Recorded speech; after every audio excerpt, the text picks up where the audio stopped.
Terima kasih Anda masih bergabung sama kami. Pemirsa, sebelum saya lanjutkan perbincangan bersama Mas Abdul, kita akan simak terlebih dahulu data dari IHSG di 2 menit setelah pembukaan sesi 1 di pagi hari ini. Kita lihat IHSG sejauh ini bergerak menguat dengan level di 6.304,099, bergerak menguat 0,84%. Dan sejauh ini 5 saham yang masuk ke dalam jajaran top gainers diantaranya adalah ada BBCA, BRMS, Bank BRI, kemudian juga Antam dan juga Telkom. 5 top losers ada TPIA, kemudian juga ada DSSA, Cuan, BP dan juga Brand, kemudian juga ada Medco. Pergerakan sektoral pemirsa, sektor basic industries ataupun sektor industri dasar menguat 1,24%, disusul oleh sektor keuangan dan juga infrastruktur. Kemudian sektor teknologi dan juga industri yang melemah masing-masing 0,1% dan 0,04%. Dan berikutnya kita akan simak pembukaan dari bursa-bursa utama Asia di pagi hari ini.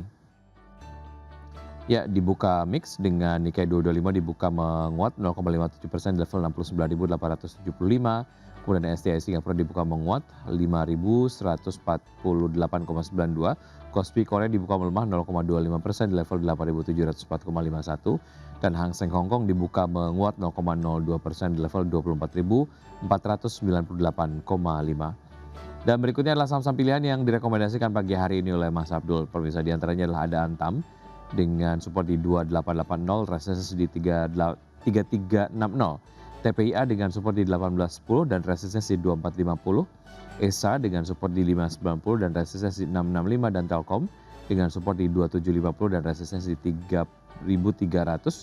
Dengan seluruh saham direkomendasikan buy pada pagi hari ini. Kita ke Antam terlebih dahulu, silakan Mas Abdul dengan analisis lengkapnya. Oke, baik. Dari 4 saham, yang pertama ada saham Antam. Di sini saya merekomendasikan buy, melihat bahwa sentimen terkait dengan meredanya peperangan antara Amerika Serikat dan Iran itu meningkatkan kenaikan atau mengapresiasi harga emas global. Di sini harga emas global sudah rebound 6,4% sejak pengumuman perdamaian pada 11 Juni 2026 lalu. Lalu juga kalau kita lihat dari segi fundamentalnya, sebenarnya Antam di sini memiliki dividen yang cukup oke sih menurut saya, dengan yield-nya 6,7%, meskipun dividen payout ratio-nya itu di angka 70%. Dan kalau kita lihat dari segi valuation-nya, itu sebenarnya PE ratio dari Antam itu sendiri di angka 5,5 kali, atau lebih rendah dibandingkan dengan industrinya di 12,3 kali. Sehingga kalau kita ngomongin valuasi, sebenarnya masih ada potensial upside hingga 100% bagi Antam, ketika kita bandingkan PE ratio Antam saat ini 5,5 dengan industrinya 12,3 kali. Itu untuk Antam. Lalu kedua ada TPIA yang lagi happening nih saat ini. Kita lihat nilai transaksinya cukup besar TPIA belakangan ini, dan memang ini dia didominasi oleh investor asing sebenarnya untuk TPIA sendiri. Nah, untuk TPIA semenjak divestasi dari pemegang saham utamanya, dan kita tahu itu sudah selesai. Nah, kita bisa mulai melirik lagi TPIA karena aksi jenuh jual sudah terjadi dan memang udah terjadi rebound untuk TPIA. Kita lihat bahwa sejak 11 Juni 2026 ini asing sudah net buy hingga 653 miliar rupiah. Lalu juga kalau dari segi finansialnya, itu revenue growth di kuartal 1 2026, TPIA bertumbuh signifikan ya 298%, dan net income growth-nya itu di angka 996%. Ini menjadi salah satu booster ya untuk investor bisa pick TPIA, tapi investor harus cek terlebih dahulu ya angka support dan resistennya untuk masuk di angka yang lebih optimal. Nah, selanjutnya untuk kita cek dari segi Barito Group, ya TPIA salah satu atau menjadi satu-satunya ya perusahaan yang menyumbang paling banyak revenue untuk holding dari BRPT itu sendiri di sektor atau di industri petrokimia. Lalu Oke. untuk saham ESA ya, kita berpindah ke industri amonia yang menjadi pemain satu-satunya di Indonesia. Harga amonia sendiri itu sejak bulan Februari 2026 itu melonjak 50%. Tapi saham ESA masih belum kemana-mana. Kita juga ketahui bahwa indeks tertekan, ESA juga ikut tertekan pula. Nah, untuk revenue growth-nya ya di kuartal 1 2026, ESA di sini mencatatkan revenue hingga 40,9% dan net income di angka growth-nya itu di angka 158,2% secara year on year.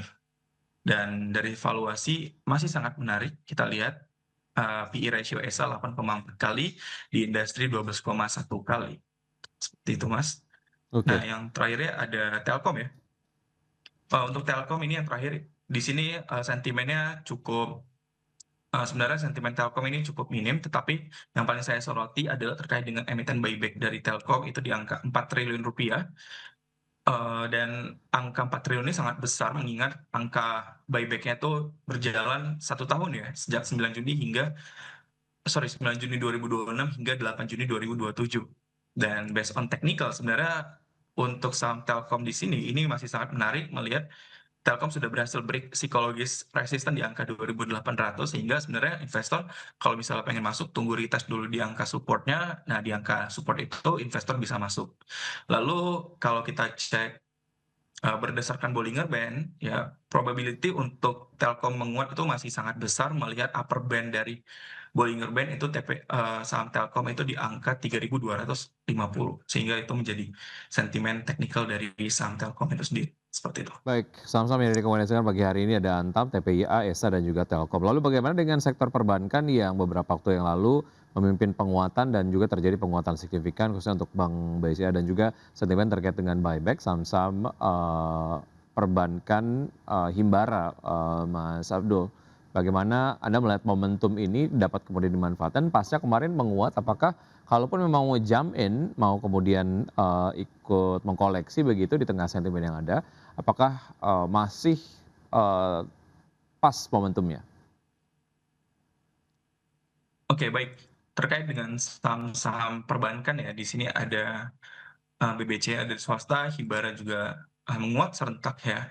Tapi yang saya soroti di sini paling menguat konsisten itu ada Bank BCA. Kita lihat streak naiknya itu dari tanggal 9 Juni hingga saat ini ya, ada 6 hari bursa menguat gitu kan.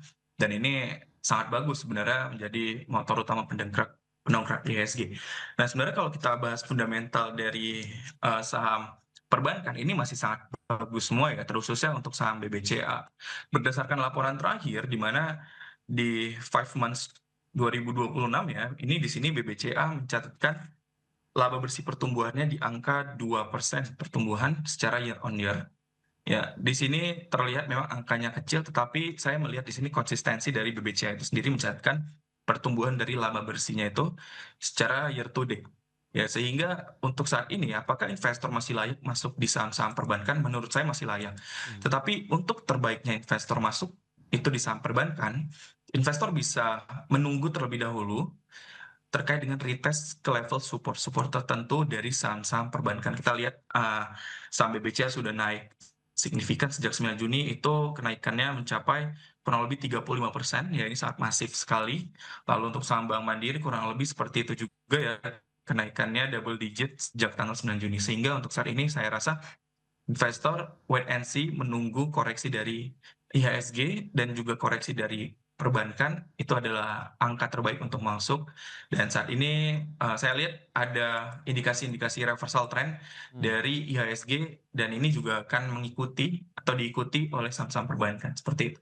Oke, artinya ada potensi pelemahan terkait dengan sektor perbankan itu yang kemudian dapat dimanfaatkan momentum untuk kemudian masuk begitu ya. Oke, sejauh ini kalau kita lihat IHSG masih Yes. bergerak menguat, sudah masuk ke level 6.300-an. Kalau tadi kita lihat di 2 menit pasca pembukaan sesi pertama. Proyeksi Anda untuk IHSG di hari ini seperti apa, Mas Abdul?